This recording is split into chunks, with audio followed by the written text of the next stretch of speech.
It's the oldest one in the world, but it still holds true, and it's called A.I.D.A. or A.I.D.A., depending whether you have a classical education.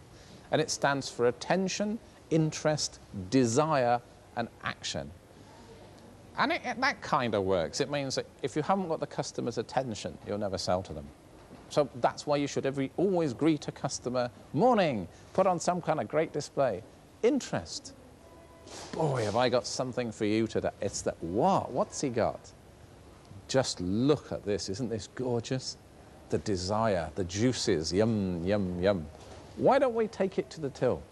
Action. And again, you miss any of those and it doesn't work. There's an old chestnut that says the customer is always right.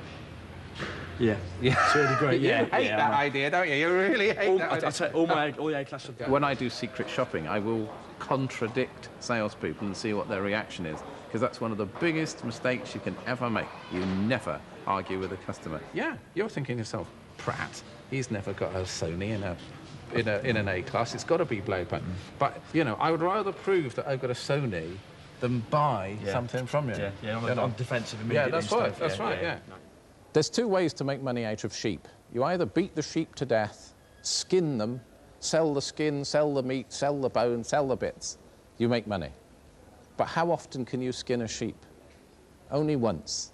But if you have sheep and you cuddle them and love them and look after them, and they come up to you and go, it's a bit hot, you know, will you say, oh yeah, would you like me to take that wool off you? Oh, please, yeah. You can shear a sheep for the whole of its life. And that's the thing with customers. The customer has to be nurtured. And the real judge of success, do you see them again? Because if they don't come back, then you've got real trouble.